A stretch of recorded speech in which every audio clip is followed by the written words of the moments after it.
सोन बाल्मीकि जी, ठीक है, रख दो।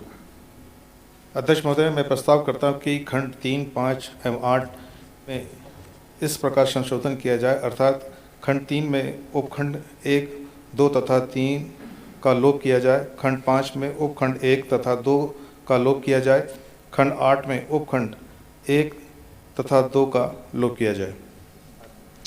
प्रस्ताव प्रस्तुत हुआ। कुछ बोलना चाहते हैं?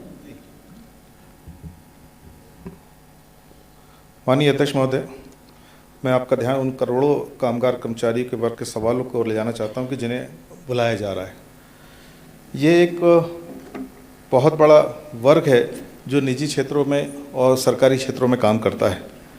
ये हमारे देश की एक रीढ़ की हड्डी है जो देश के विकास की कड़ी में आगे को बढ़ाता है। माननीय अध्यक्ष महोदय, सरकार ने श्रम कानून में संशोधन की मंजूरी देकर पहले ही मुश्किल में जीवन यापन कर रहे कामगारों को और मुश्किल में डाला है।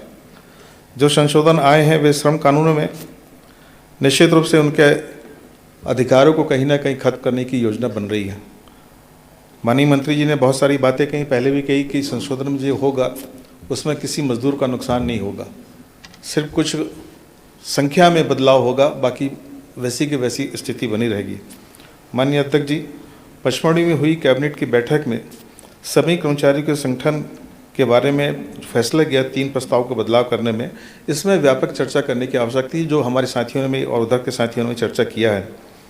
मैं 3 बातों में आपको कोशिश करूंगा कि ये सारी बातें आ जाए। माननीय अध्यक्ष जी, पहला श्रम कानूनों में संशोधन, दूसरा न्यूनतम वेतन पुनरीक्षण, तीसरा सरकारी विभागों को ठेकाकरण एवं तृतीय एवं चतुर्थ श्रेणी के नौकरियों को अस्थायी आउटसोर्सीकरण हो गया।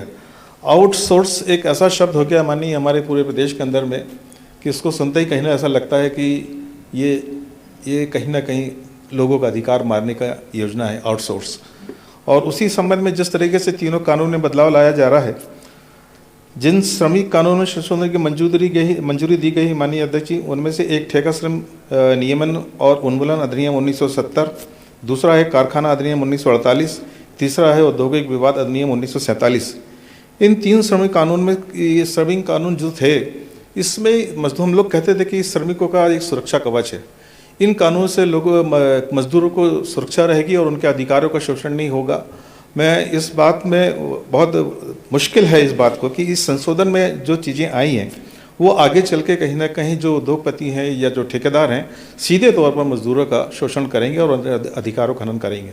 क्योंकि आज भी ये कानून होने के बाद भी आप देखेंगे कि जो व्यवस्था थी उस व्यवस्था को कोई उद्योगपति, कोई ठेकेदार नहीं मानता था। लगातार मजदूरों का शोषण निश्चित रूप से करते चले आ रहे थे। माननीय अध्यक्ष जी, मैं कुछ बातें कह के अपनी बात को समाप्त करूंगा। ये जिनके कारण इस श्रमिकों के पास न्यूनतम वेतन, काम के घंटे, सामाजिक सुरक्षा, सवाल उठाने जैसे अधिकार मिले थे और जिनके सहारे वे अपना साथ हो रहे अन्याय के खिलाफ यूनियन बनाते थे, फिर अपनी बात लोकतांत्रिक तरीके से प्रबंधन के सामने रखते थे। मगर इन कानून के आने से वो निश्चित रूप से वो सारी चीज़ें धीरे धीरे खत्म होएगी। माननीय अध्यक्ष महोदय, प्रदेश में आज बहुत विपरीत स्थिति है। श्रम कानून में संशोधन की मंजूरी देकर न्यूनतम वेतन, काम के घंटे तय करने का अधिकार मालिकों, ठेकेदारों को दे दिया जाएगा। यहाँ तक कि उनको संगठन बनाने का अधिकार भी छीना जा रहा है। श्रम कानून के संशोधन में सबसे ज़्यादा असर ठेका श्रमिक कर्मचारियों पर पड़ेगा। अभी तक जहाँ 20 ठेका श्रमिक होते थे उन श्रमिक कानून के दायरे में माना जाता था, वे अपने अधिकारों को बात कर सकते थे, परंतु इसमें बदलाव करके 50 कर दिया गया। अब जब 20 ठेका कामगार का काम करते थे उस समय ये जो हमारे कानून, तीनों कानून बने थे, वो चाहे छोटा उद्योगपति हो चाहे ठेकेदार हो, उस कानून को भी नहीं मानते थे जब कानून होने के बाद भी। और यदि इस कानून में बदलाव होगा तो क्या इसमें शंका पैदा नहीं होती कि जब उसको नहीं मान पाते थे तो इसके बाद 50 के बाद कैसे मान पाएंगे? तो ये एक हम सबके लिए एक चिंता का विषय है। माननीय मंत्री जी ने पहले भी बहुत सारी बातें कही, मैं कुछ बातें बताऊंगा इसके बारे में। माननीय, इससे ज़्यादातर ठेका श्रमिक कानून के दायरे में बाहर, ये 50 होने से ठेका श्रमिक कानून के दायरे से बाहर हो जाएंगे। उद्योगों की पहले बिना बिजली 10 और बिजली के आधार पर 20 श्रमिक वाले उद्योगों को श्रम कानून लागू होते थे। अब इन्हें बढ़ाकर 10 से 20 कर दिया गया, 20 से 40 कर दिया गया है। इसी तरह औद्योगिक विवाद अधिनियम में संशोधन, श्रमिक यूनियन हड़तालें धरने प्रदर्शन पर अंकुश लग जाएगा। जो उनका अधिकार था समय पर रहते हुए जिस तरीके